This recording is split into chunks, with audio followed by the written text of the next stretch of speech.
같이 풀어볼게요. 지금은 못 푸셔도 돼요. 시험 전까지만 잘하면 되니까. 1번부터 한번 볼게요. 1번은 이제 좀 못 풀면 안 되는데, 근데 한 개 특이한 걸 넣은 게 그 2018년 3월 31일 것도 넣었죠. 그러니까 약간 저는 독해에 중점을 좀 두고 싶어서 이렇게 문제를 넣었는데, 일단 1번 문제를 분석을 해볼게요. 분석을. 그럼 지금 연도가 총 3개에 걸쳐 있거든요.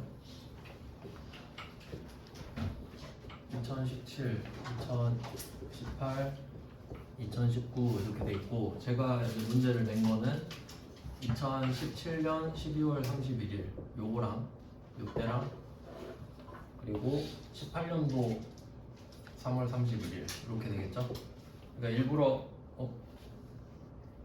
뒤에 거는 안 넣었고요. 왜냐면 그러니까 이 뒤에 거를 안 넣은 이유는 이 마지막 날짜 같은 경우는 그 정기예금이 끝나서 다시 돌아오는 게 있거든요. 우리한테 그게 중요한 건 아니거든요. 그거 자체가 중요한 건 아니고 이자를 어떻게 회수하는지 그게 좀 더 중요하기 때문에 일부러 이 두 날짜를 넣습니다. 그러니까 이 정기예금이 만기 해지되는 거는 안 넣었다는 소리죠. 그래서 2017년 거부터 한번 보시면은 이제 어느 정도 감은 아시죠? 그럼 시작 날짜가 4월 1일이니까 일단 12월 31일까지 몇 개월인지를 따져야 되잖아요. 그러면 4월 1일부터 12월 31일까지가 앞에가 3달이니까 9개월이 됩니다. 그럼 9개월치를 일단 먼저 구할 거예요. 이제 1억 곱하기 200만, 2% 하면 200만 원인 거는 쉽게 구할 수 있는데 금액이 150만 원인 건 다 구하셨죠? 그러니까 이게 반복하면은 되잖아요. 일단 답 자체는 쉬운데 제가 이제 추가 문제를 내서 그렇지. 자, 이자 수익 150 잡고 미수 수익 150 잡고. 네, 공식은 1억 곱하기 2% 그다음에 12분의 9를 곱한 결과입니다. 그리고 이제 2018년도 3월 31일. 이제 이 부분을 그냥 여러분 좀 이해를 잘 했는지 보고 싶어서 이렇게 넣었는데, 그러면 이렇게 해서 한 사이클이 끝나는 거죠. 3개월치를 추가해주면 1년치가 되는 겁니다. 그러면 이때 이자 수익을 추가로 인식해줘야 되죠. 얼마인가요? 50만 원. 합쳐서 200만 원 돼야 되죠. 그러니까 1억 곱하기 2%가 1년치 이자잖아요. 그러니까 9개월치, 3개월치에서 1년이잖아요, 이게. 그러니까 합쳐서 200이 돼야 된다는 건 알아야죠, 일단. 그러니까 50만 원을 인식하고. 그러니까 개월수로 따지면 얘가 12분의 9, 12분의 3 아니겠어요? 그럼 이렇게 해서 일단 이자 수익을 완성을 시킵니다. 자, 근데 실제로 이자를 한번 받잖아요. 그럼 은행은 나한테 이자를 줄 때 원천징수를 한다고 배웠죠. 그래서 제가 원천징수 세율 써놓지 않았습니까? 선납세금. 잠시만요.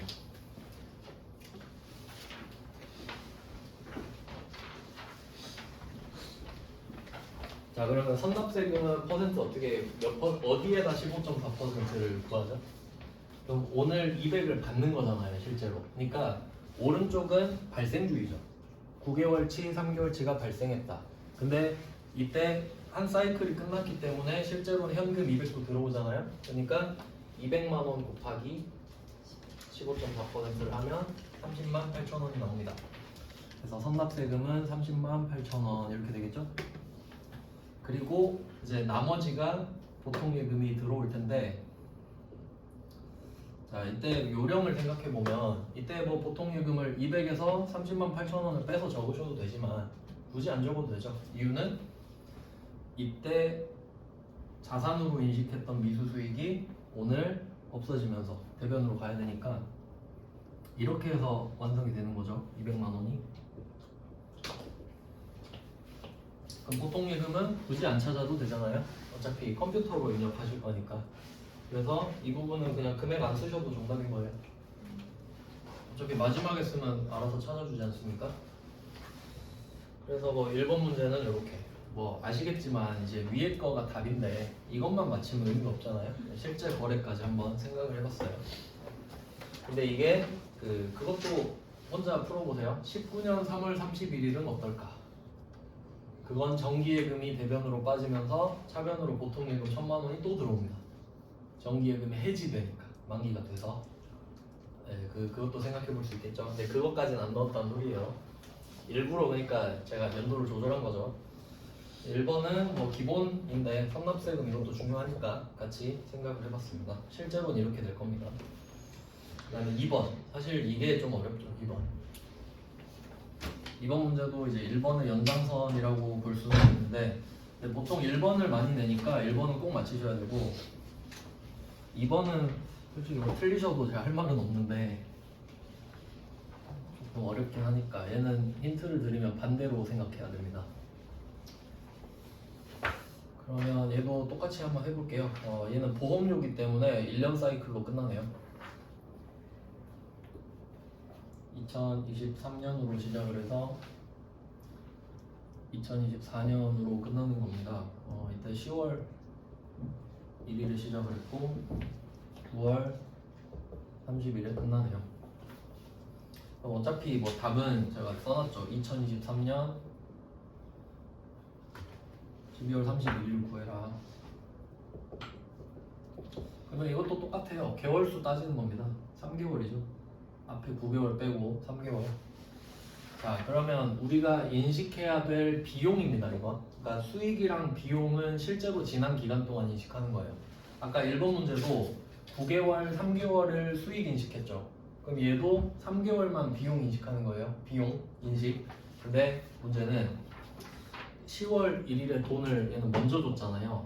그러니까 1번은 후불이고 2번은 선불이죠. 선불 같은 경우는 먼저 돈을 주고받기 때문에 어떻게 회계 처리할지를 정해야 된다라는 거예요. 그럼 이번 문제는 10월 1일에 지급하고 전액 비용 처리했다라고 되어 있죠. 얘는 분배를 다 해봅시다. 2023년 10월 1일 뭘로 줬는지 안 나오는데 그냥 뭐 대충 현금이라고 쓸게요. 뭐 이거 자체가 중요하진 않죠. 차변이 중요하죠. 차변이. 그러면 이때는 총무팀이니까 제조 쪽은 아니거든요. 그러면 800번 보험료가 되겠네요. 이렇게 회계 처리를 하고 끝냈겠죠. 자, 근데 문제는 이게 비용이라는 거죠. 그래서 사실 시작할 때는 선택지가 2개 있었어요. 근데 이거는 잘못한 회계 처리입니다. 왜냐면 보험료를 냈는데 보험료를 내는 순간에는 그때는 보험료 1년치를 내더라도 1년의 기간이 남아있잖아요. 그러면 그건 자산으로 봐야 되거든요. 내가 1년 동안 서비스를 받을 수 있는 권리가 생긴 거잖아요. 근데 비용으로 했다는 거는 회계를 아예 모른다는 거지. 그러니까 잘못했습니다. 원래는 성급 비용으로 하는 게 좋아요. 그러면 얘는 비용을 12개월치를 잡고 시작했죠. 자, 비용을 12개월치를 잡고 시작했습니다. 근데 우리가 잡아야 되는 비용은 3개월치죠. 그럼 3개월치를 남겨야 되는 거예요. 3개월치만 잡아야 되니까. 근데 12개월치를 잡아버렸잖아요. 그러면 12개월치에서 9개월치를 빼야 3개월치가 남아 있는 거죠. 그러니까 여기서 12개월치가 있으니까 3개월치는 가만히 냅두고 9개월치만 빼서 넘겨버리는 거죠. 그래야 3개월치를 남기는 거죠. 그래서 얘는 90만 원 빼면 되겠네. 한 달에 10만 원 골이니까 일부러 쉽게 준 거죠. 논리 자체가 어렵기 때문에. 그러면 800번 보험료를 빠꾸시키는 겁니다. 90만 원을 빠꾸시키면 돼요. 그러면 비용을 소멸시킨 겁니다. 비용인 줄 알았는데 비용이 아닌 게 된 거니까 수익이랑 사실 똑같아요. 그러면 수익이 생긴 거니까 여기 뭐 자산이 올 확률이 좀 높겠는데 그게 원래 여기 와야 됐던 선급 비용인 거죠. 그러니까 이 90만 원은 내년에 내야 되는데 먼저 냈다 이 말이에요. 자, 그래서 이렇게 회계 처리가 되고 선급 비용은 자산이죠. 내년 거가 자산으로 남아 있는 겁니다. 이렇게 되는 거예요. 그래서 두 번째 게 답이 돼요. 근데 항상 바로 답을 찍으려고 하지 마시고 처음 거부터 적는 연습을 항상 하세요. 그게 시간이 오히려 덜 걸립니다. 눈으로 보고 다음 걸 하는 게 낫지 머릿속으로 하려고 하면 잘 안 되거든요. 저도 그래요. 그래서 이렇게 되고 그 참고도 한번 보여드릴게요. 참고. 그러면 자산으로 시작하면 어떻게 되나? 자산으로 한번 시작해 볼게요. 이게 회계를 할 줄 아는 사람의 회계 처리가 되겠죠. 왜냐면 돈은 냈지만 비용 처리는 하면 안 되니까 이렇게 시작할 수도 있지 않겠어요? 저는 이렇게 할 것 같은데. 자, 그러면 이제는 어떻게 되는지 한번 볼까요? 자, 여기 핵심은 3개월이 지났다는 사실은 안 변해요. 이건 팩트예요. 근데 내가 몇 개월치를 잡았냐가 문제지. 그럼 우리 비용 몇 개월치 잡은 거예요? 0개월. 그러니까 아까는 보험료로 비용을 잡았잖아요. 그럼 그게 12개월치 비용을 잡아버린 거죠. 그럼 얘는 비용을 안 잡은 거죠. 자산으로 했으니까. 이해되세요? 이게 제대로 한 거잖아요. 왜냐면 보험 가입하면 보험 하나도 안 쓴 거죠. 그러니까 0개월이 맞지. 그리고 3개월 지났으니까 3개월만 비용 처리해야 되는 거 아니에요? 그럼 여러분이 가진 성급 비용이라는 자산 중에 3개월치가 날라갔죠. 여기서 성급 비용이 날라가는 겁니다. 3개월치가. 이건 90 아니죠 이제? 30이 없어졌잖아요 내 자산이. 그리고 어떻게 해요? 자산 줄었으니까 비용 처리해야겠죠. 썼으니까 이제 그게 800번 보험료가 돼야 정상 아니겠습니까? 이것만 비용 잡아야죠. 그래서 첫 번째 방법은 12개월치를 잡아놓고 9개월치를 빼서 3으로 만드는 방법이었어요. 비용으로 잡고 시작했으니까. 맞죠? 우린 비용 3 만들어야 됩니다. 무조건. 결과는 정해져 있어요. 근데 두 번째 방법은 어때요? 0으로 시작했죠. 비용은 없잖아요. 그러니까 3개월 지났으니까 플러스 3 해서 3 만들기. 그러니까 결과를 정해놓고 맞춰가는 거라고 생각하시면 돼요. 왜냐하면 결과가 다르면 되겠어요. 그러니까 결과 정해진 거 찾고 거기에 맞춘다고 생각하셔야 되지. 그러니까 누가 어떻게 회계 처리를 했든 12월 31일은 같아지는 겁니다. 약간 이건 수정 회계라고 보시면 돼요. 근데 제 생각엔 그런데 실무에서는 안 할 것 같아요. 그냥 비용 처리하고 그냥 하고 그럴 것 같은데, 근데 우리 제대로 배우긴 해야 되죠. 대기업 같은 데서는 이렇게 하죠. 조그마한 회사에서 뭐 그런 것까지 해 이러겠죠 그냥. 그래서 뭐 1번, 2번은 반대편이니까, 그러니까 이걸까지 좀 생각해 주시면 좋아요. 1번은 후불이죠. 후불은 첫날에 회계 처리할 거 없습니다. 후불이니까. 근데 2번은 어때요? 선불이죠. 선불이면 뭘 주든 받든 했을 거 아니에요. 그럼 붕대 찍고 시작하죠. 그러니까 그걸 자산으로 할래, 비용으로 할래 결정하고 시작해야지. 그러니까 선불이 더 어렵다는 겁니다. 후불은 처음에 아무것도 안 하고 지난 것만 찾아서 하면 돼요. 답이 한 개야. 근데 선불은 답이 두 개죠. 경우의 수가 두 개니까.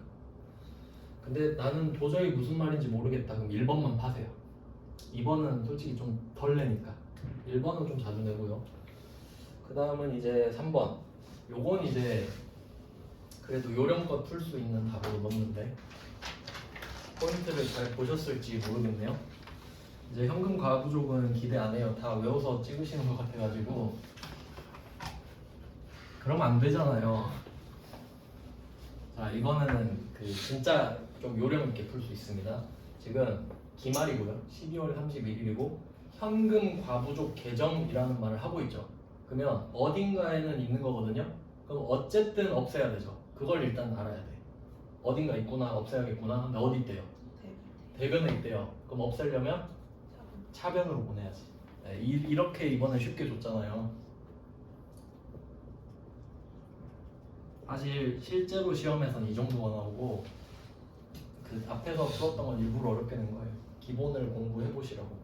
그러면 차변에 현금 과부족 없애면 원인을 알 수가 없죠. 그럼 대변은 수익자리, 자비. 이건 솔직히 좀 쉬운 문제입니다.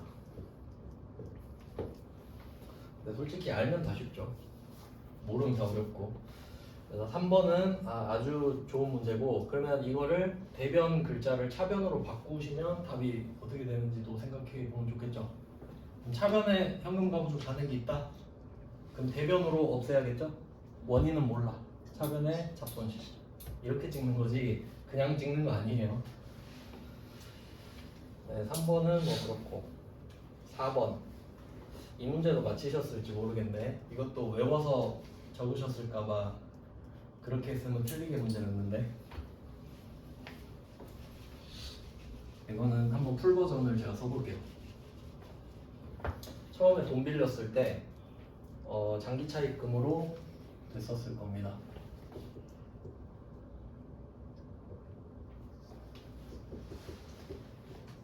금액은 그렇게 중요하지 않죠.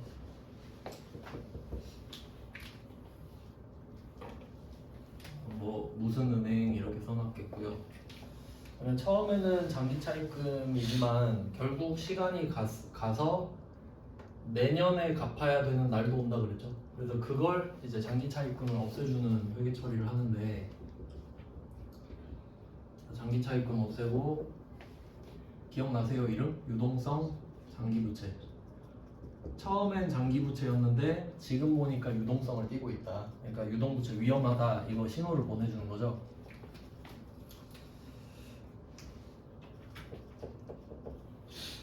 그럼 여기에서 성격을 한번 파악을 해보면, 처음에 돈을 빌렸을 때 부채였거든요. 돈이 들어왔지만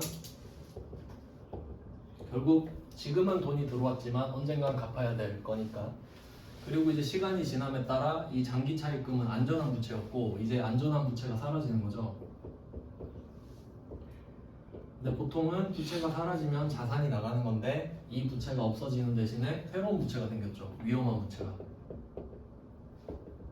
그래서 이게 방향이 이렇게 가서 이렇게 간 거거든요. 보통 이렇게 하셨을 것 같은데 답 이렇게 적지 않으셨어요? 근데 이제 문제를 다시 한번 자세히 보세요. 4번 문제 보시면 전기에 유동성 장기 부채로 대체한 장기 차입금이죠. 전기에 이걸 했다고요. 전기에 유동성 장기 부채로 대체한 장기 차입금. 즉 장기 차입금을 유동성 장기 부채로 바꿔놨어요, 이 말이죠. 그걸 전기에 했죠. 그러면 올해는 지금 갚아야 되는 건데 뭐라고 나왔죠? 2년 연장. 상환기간 2년 연장, 이걸 표시해 주세요. 그러면 위험한 부채로 바뀌어 있는데 은행 가서 빌었죠. 2년만 연장해 달라고. 그러니까 오케이 떨어진 거예요. 그럼 이제 우리는 위험한 부채가 사라지죠.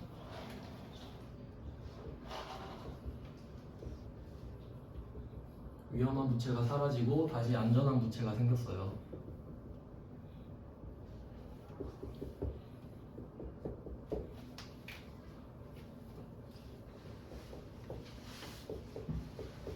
그러면 얘는 지금 이 부채가 또 이렇게 사라지고 얘로 다시 바뀐 겁니다.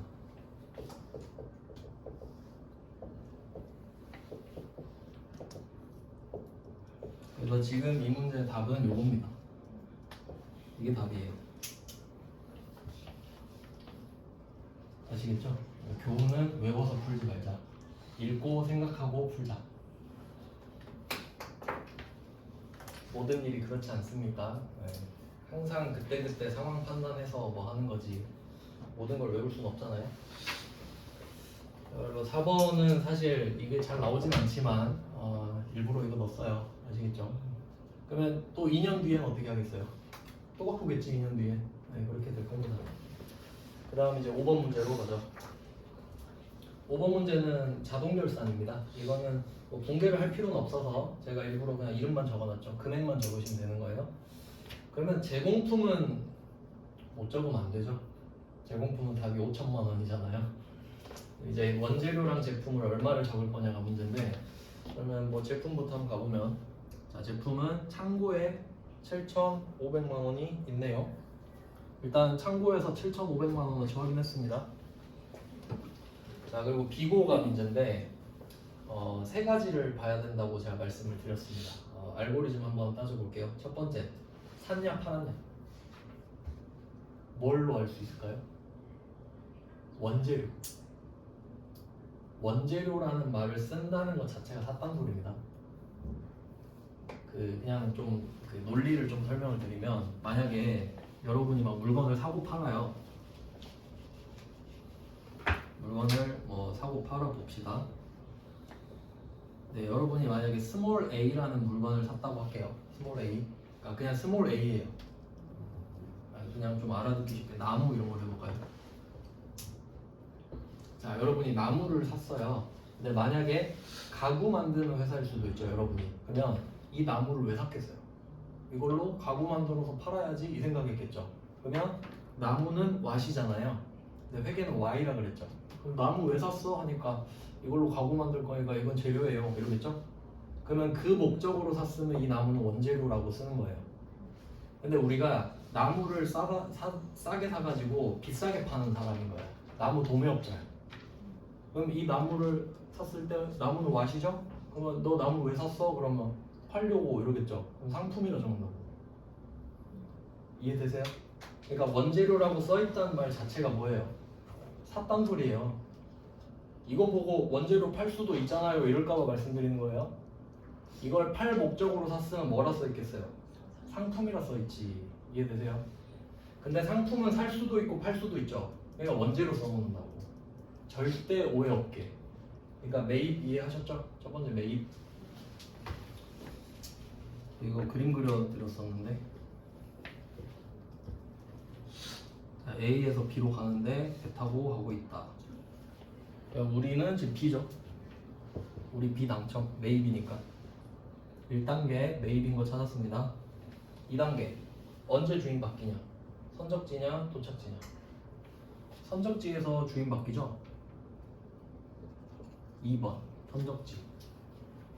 그럼 누구 거죠 이거? 매입하는 사람 거네. 선적지에서 주인 바뀌고 배 타고 오고 있죠. 생각해봐요. 배에 실었으니까 배 타고 오고 있지. 지금 운송 중이잖아요. 선적된. 그럼 이미 내 거가 된 상태로 배에 오고 있죠? 그럼 매입했으니까 내 거잖아요. 근데 내 창고엔 안 보이지 지금. 그러니까 더 해야 될 것 아닙니까? 그리고 3단계 뭐라고 돼 있어요? 불포함. 포함해야 되죠. 근데 불포함 돼 있으니까 포함해야 되죠. 그러니까 더 하는 거예요. 그럼 여기에 포함 써 있으면 어떡하죠? 가만히 있어야 돼. 포함이 돼 있어야 되는데 돼 있으니까. 그림으로 보여드릴게요. 지금 내가 재고 자산이 7,500만 원이 이렇게 창고에 있어요. 창고는 눈으로 가서 볼 수 있잖아요. 근데 지금 내 거 물건이 이 배에 얼마 있어요? 150만 원 이렇게 써있죠? 그러면 이거 내 거죠? 내 건데 기말 재고에 안 더해놨죠? 불포함 이 말이잖아요. 그럼 무슨 말이에요? 포함하라고. 불포함돼 있으니까. 근데 만약에 포함돼 있다 이렇게 되면 이거예요. 그럼 잘 돼 있는 거죠? 더 해야 되는데 더해져 있다는 소리잖아요. 그럼 어쩌란 소리야? 가만히 있기. 제일 어려운 답이에요. 가만히 있는 거. 문제가 주어졌는데 아무것도 안 하는 거. 이해되세요? 빼는 게 아니에요. 가만히 있는 거. 그래서 뭐 이걸로 응용 문제를 많이 만들 수 있고요. 그래서 원재료 답은 7,650만 원입니다. 그 다음에 제품도 한번 보죠. 자, 제품은 똑같은 원리로 창고에 2억 3,200만 원어치가 있어요. 그럼 수탁자 보관 제품이라고 말을 하는 거 보면은 우리가 수탁자라는 말을 쓰잖아요. 그럼 나는 위탁자예요. 내가 위탁자니까 야 수탁자 이렇게 부르는 겁니다. 그럼 내가 물건을 쟤한테 맡겼다는 소리죠. 그럼 쟤가 내 물건 보관하고 있죠. 그럼 창고에는 2억 3,200이 있는데 쟤 창고에 내 물건 200이 있는 거네요. 그럼 내 건데 이거. 근데 불포함돼 있죠. 더하라는 소리죠. 그럼 반대로 우리가 위탁자 보관 제품을 갖고 있다. 포함돼 있다. 그럼 빼는 거고. 그런 식인 거예요. 이거 절대 외우려고 하면 안 되는 거예요. 이거는 시간이 걸려도 논리를 점검하셔야 되는 거예요. 그럼 이걸 시간 들여서 막 한두 시간 고민하잖아요. 그 뒤로 절대 안 틀려요. 제가 그래서 절대 안 틀릴 수 있는 거예요. 진짜 저는 이런 거 있으면 진짜 몇 시간 동안 계속 생각하거든요. 막 살에 반대로 그리고 막 이렇게 해서. 그러면 여러분 거가 되는 겁니다. 그러면 5번도 받고 이제 6번 저번 시간에 배운 거.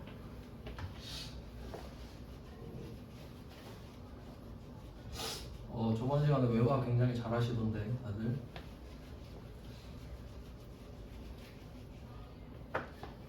일부러 어려운 문제로 넣었어요. 이거 박스 그려서 푸는 거 알려드렸죠. 진짜 박스를 그리라는 거는 아니었고 그냥 이런 논리로 풀라는 거 아시죠? 자, 그러면 환율 같은 경우는 몇 달러 그리고 환율 그리고 환산한 금액 이렇게 나오는데 무조건 이 세 개 중에 두 개를 알려준다고 말씀드렸습니다. 그래야 문제를 풀 수 있거든요. 그럼 무조건 두 개는 나오니까 그게 뭔지를 찾는 거죠. 그러면 여기서는 일단 297만 원 보이시죠? 결과 아니겠어요? 그냥 우리가 계산을 해서 그 금액을 찾아야 되는데 얘는 그냥 알려준 거죠. 계산하니까 297만 원이더라? 그러면 둘 중에 하나를 또 알려줘야 되지 않습니까? 뭐가 있는지 보세요. 위원화 1 CNY 써 있는데 보통 그 화폐 단위 쓸 때 알파벳 세 글자로 쓰거든요. 앞에 두 글자 나라 이름이에요. 뭐일 것 같아요? CN 차이나. 뒤에 한 글자는 화폐 이름 위안. 한국 돈 뭔지 아세요? 뭐 KRW 아니겠어요? 대충 그렇게 찍는 거지 뭐 그냥 USD 나오고 그러지 않겠습니까? 그러니까 그냥 그냥 중국 돈인갑네 이렇게 생각하시면 되는데 자 그럼 생각을 해보세요. 몇 위안이 위안당 얼마 해서 이 금액이 나와야 되죠. 그럼 지금 한 가지 없는 게 있어요. 몇 위안인지 안 알려줬어. 근데 그때 위안당 얼마인지는 알려줬죠? 그러면 그 환율은 바뀌죠. 그래서 지금 보니까 165원이었던 거네. 참고로 그 중국 위안이랑 일본 엔화랑 화폐 기호 똑같아요. 한자도 똑같습니다. 근데 보통 엔화로 알고 계시죠 이거? 근데 뭐 그냥 귀찮아서 이렇게 썼어요. 자 그러면 이거 가지고 몇 위안인지 알 수 있죠? 그렇게 풀어야 되는 거예요 이 문제는. 그럼 297만 나누기 165 하니까 구하셨나요? 18,000. 얘는 안 바뀌죠. 그럼 이제 얘를 기준으로 삼고 가는 거예요. 그리고 오늘 환율 어때요? 170원이죠?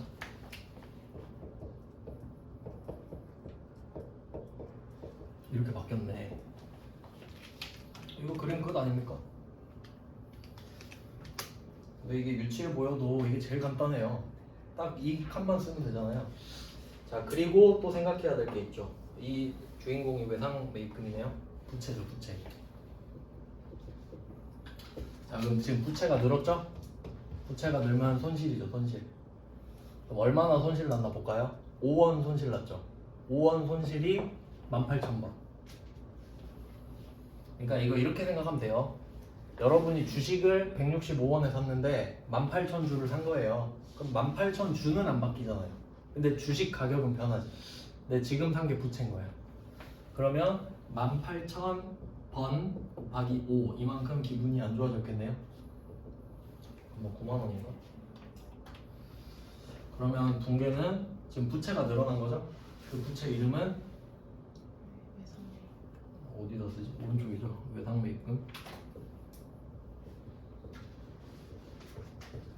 9만 원 쓰고 기분이 나빠요. 외화, 환산, 손실. 이게 평가랑 비슷한 거라고 말씀드렸죠. 환산이 이제 평가 12월 31일에 환산을 하니까.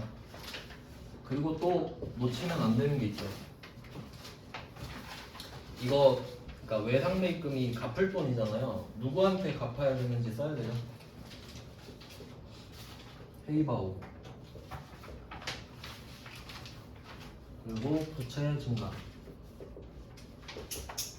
부채가 증가했고 이제 얘는 비용이 되겠네요. 뭐 계속 말씀드렸던 건데 지금 일단 여러분 입장에서는 순자산의 변동이랑 뭐 손익이랑 같다 이렇게 말씀드렸는데 그럼 다 하고 그냥 한 번씩 생각날 때마다 해보시는 거죠. 지금 여러분한테 는 게 뭔지 보세요. 부채만 9만 원 늘었죠. 그럼 부채만 9만 원이 늘었다는 소리는 순자산이 자산 빼기 부채잖아요. 그럼 지금 0 빼기 9만이에요. 그러면 순자산 마이너스 9만이죠?